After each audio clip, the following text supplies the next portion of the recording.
Good evening, all of you. Myself, Subodh Kumar. I am the student of class 12 from Vidyasagar Senior Secondary School.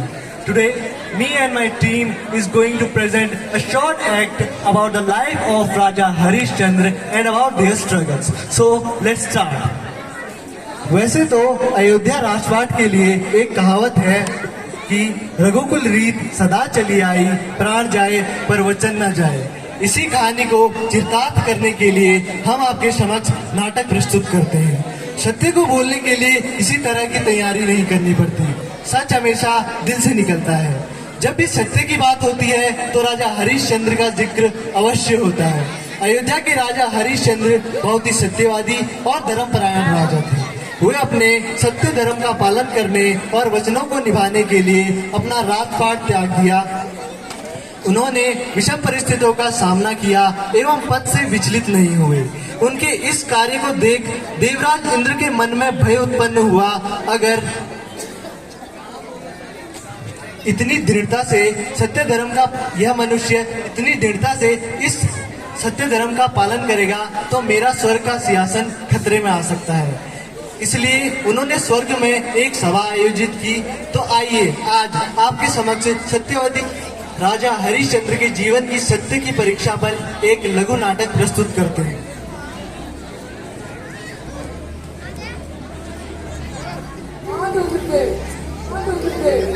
क्या सोचा आपने राजा हरीश चंद्र के बारे में? राजा हरीश चंद्र, राजा हरीश चंद्र। सोच लो इंद्रदेव, कभी ना कभी तो राजा हरीश चंद्र भी स्वर्ग के अधिकारी बन ही जाएंगे। माना कि उसे पूरा स्वर्ग नहीं चाहिए, मगर एक बार तो उसके सत्य की परीक्षा लेनी ही होगी। नारायण नारायण नारायण नारायण। प्रणाम स्वीकार कीजिए नारद मुनि। आज किधर से आना हुआ? अयोध्या से। तो आप भी उसी सत्यवादी राजा हरीश चंद्र से मिलकर आ रहे हैं। राजा हरीश चंद्र धन्य है। बहुत गाए जा रहे हैं आप नारद मुनि उनके। आपको नहीं लगता कि उसके सत्य की एक परीक्षा तो लेनी ही चाहिए? हे महर्षि विश्वामित्र, स्वर्गलोक में आपका स्वागत है। यशस्वी भव। नारद का प्रणाम स्वीकार करिए मुनिवर। यशस्वी भव। देवेंद्र, आप इतनी दुविधा में क्यों हैं? मुनिवर, हमारी दुविधा का कारण है राजा हरीश चंद्र। राजा हरीश चंद्र, उनके बारे में सुनकर तो आनंद आने लगता है। मुनिवर, आप भी उसी के गुण गाते हैं? हाँ अवश्य।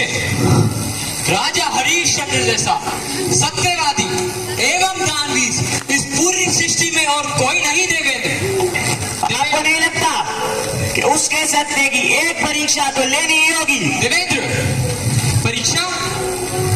आप ही परीक्षा लेकर अपना समय व्यर्थ ही करेंगे देवेंद्र। मुनिवर, चाहे कुछ भी हो, मगर आप ये कार्य संपूर्ण करेंगे। अवश्य, जैसी आपकी इच्छा देवेंद्र।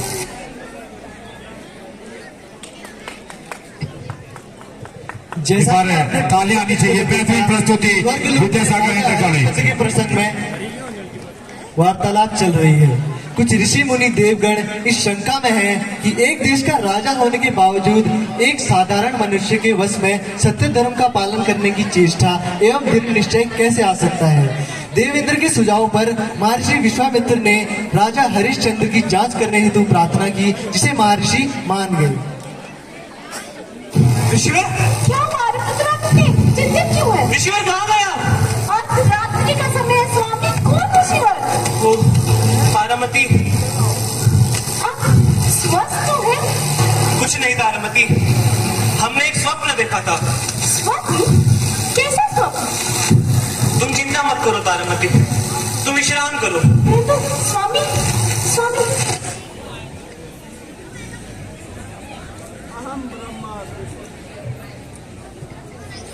अब इस दृश्य का वृत्तांत है कि देवराज इंद्र के कहने पर महर्षि विश्वामित्र ने उनकी परीक्षा लेनी प्रारंभ कर दी तथा स्वप्न में राजा हरिश्चंद्र का संपूर्ण राजपाट दान में मान लिया। और उस स्वप्न को देख राजा हरिश्चंद्र चिंतित हो जाते हैं और अपने शुभ चिंतकों से विचार विमर्श करते हैं।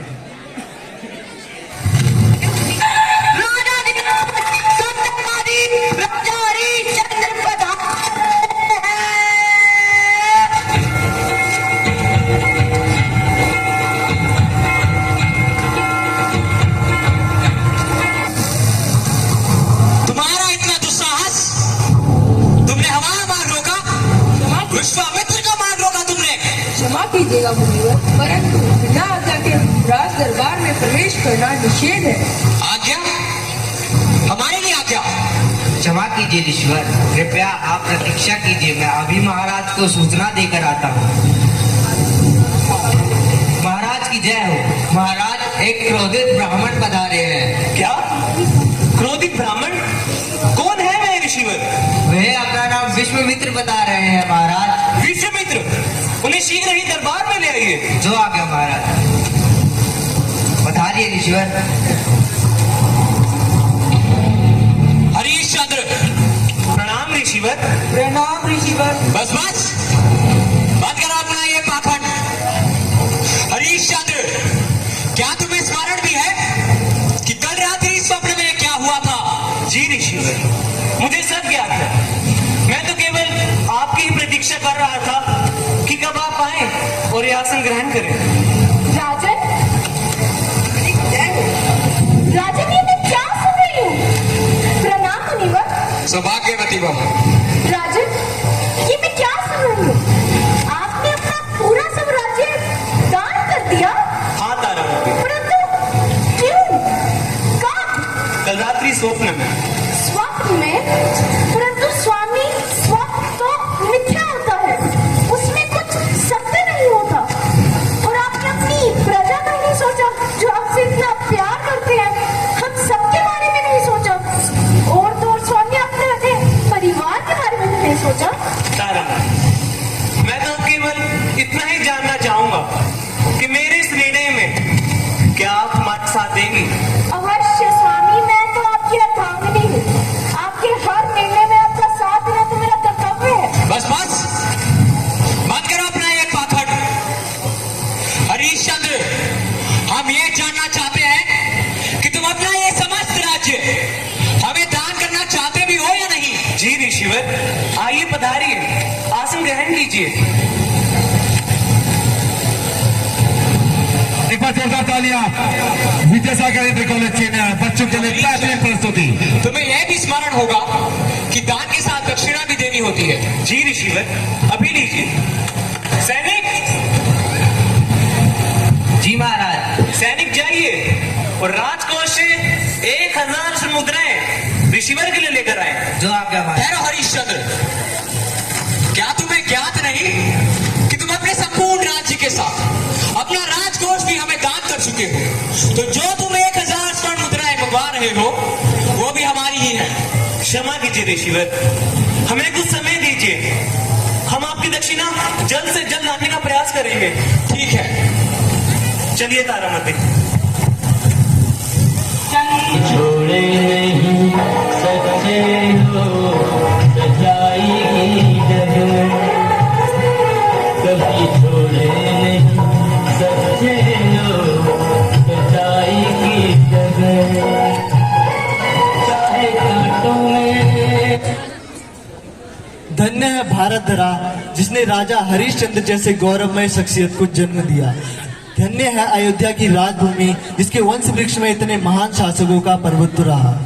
एक ऐसे शासक जिन्होंने अपने स्वप्न पर दान किए राज्य को सौंप दिया सिर्फ अपने सत्य धर्म का पालन करने के लिए। अपने जीवन में बहुत से संघर्षों का सामना किया। इसकी एक छोटी सी झलक हम अपने नाटक के माध्यम से प्रदर्शित करना चाहेंगे। अरे सुनो सुनो नगरवासियों। अरे क्या हुआ? अरे अनर्थ हो गया, अनर्थ।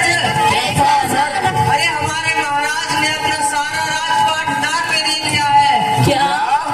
और वे हमें छोड़ करके जा रहे हैं। वो देखो महाराज इसी तरफ आ रहे हैं।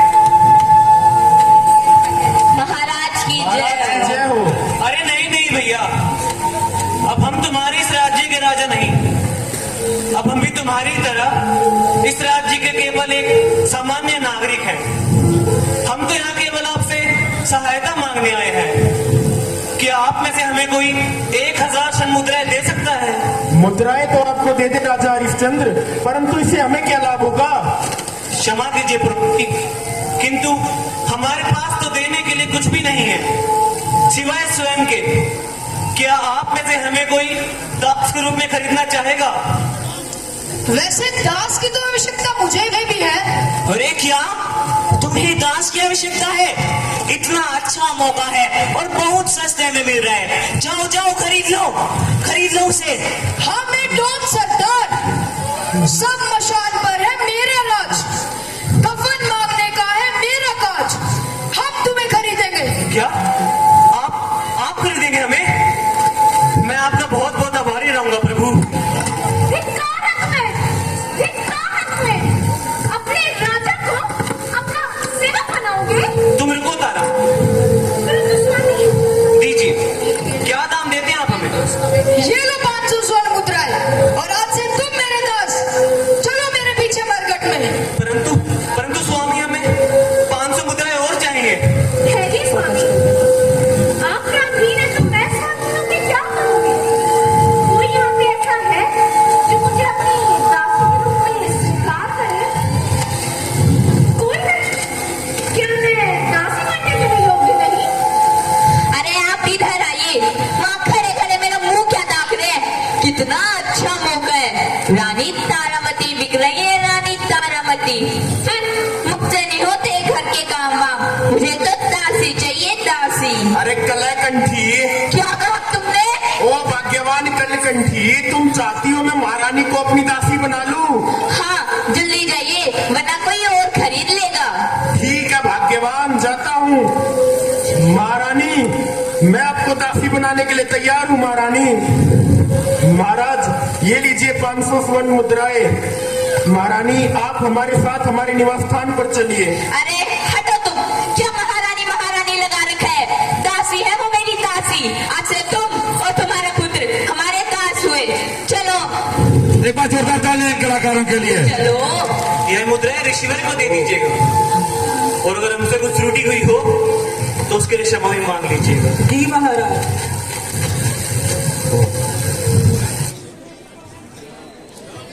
इस सृष्टि में समय सबसे बलवान है। अगर समय सही हो तो एक रंक को राजा बना देता है और एक राजा को एक सामान्य सा दास।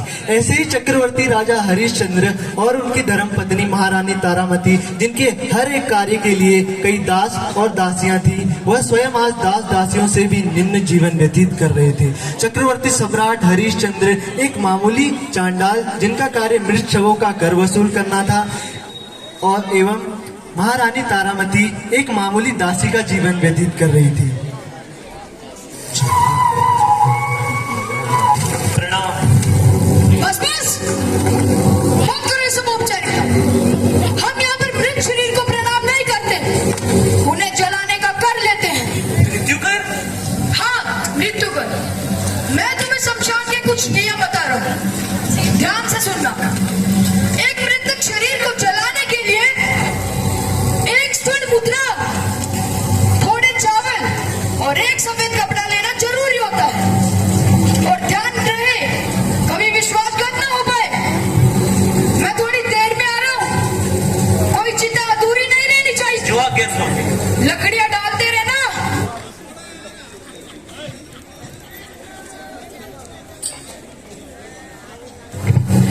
सुनो रानी तारामती, महारानी होगी तुम अपने महल में, यहाँ तुम मेरी दासी हो, दासी। अभी तक तुमसे बर्तन साफ न हुए, भोजन कब बनाओगी? भोजन मुझे वैसा चाहिए जैसा तुम अपने महल में खाती थी। और तुम्हारा ये पुत्र हमारी सेवा में लगा रहेगा। आओ मेरे पैर दबाओ।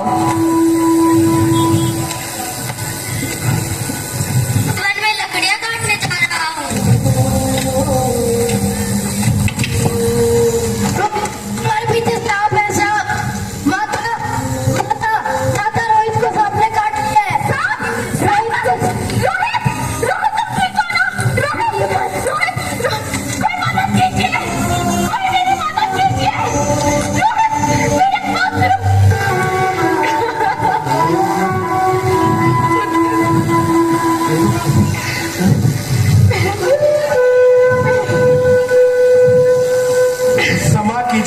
महारानी, इससे आगे मैं आपकी कोई सहायता नहीं कर सकता।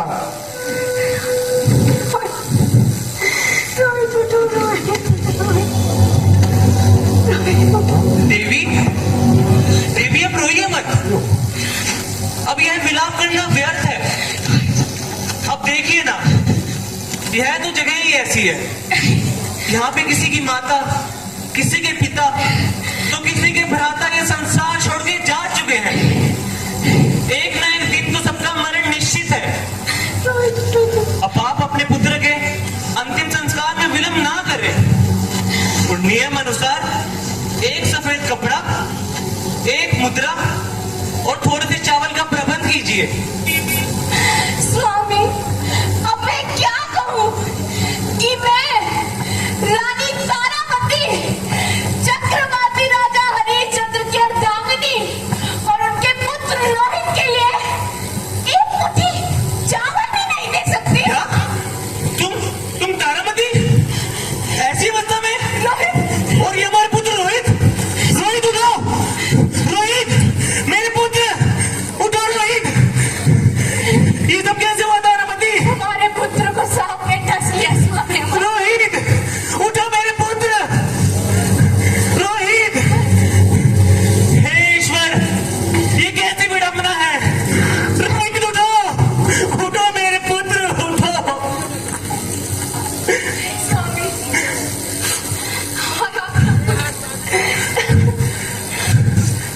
माफ कीजिएगा तारामती, किंतु मैं अपने स्वामी के साथ विश्वासघात नहीं कर सकता और न ही अपने धर्म से विमुख हो सकता। नियम अनुसार आपको इन सभी चीजों का प्रबंध तो करना ही होगा। परंतु स्वामी, आपका अपना पुत्र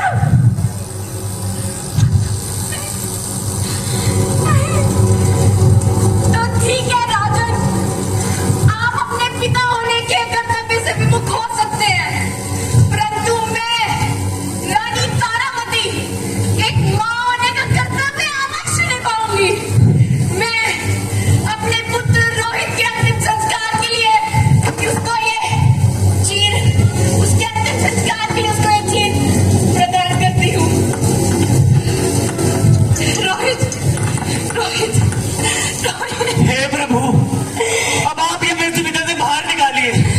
उठो हरिश्चंद्र, अब हमसे भी नहीं देखा जाता। यह तुम्हारी परीक्षा थी, तुम इस परीक्षा में सफल हुए हरिश्चंद्र। तुम धन्य हो, तुम धन्य हो हरिश्चंद्र, तुम धन्य हो। तुम्हारी सत्यता से प्रसन्न होकर हम तुम्हारे पुत्र को पुनर्जीवित करते हैं। रोहित, रोहित, रोहित तुम ठीक तो हो? रोहित, तुम ठीक हो?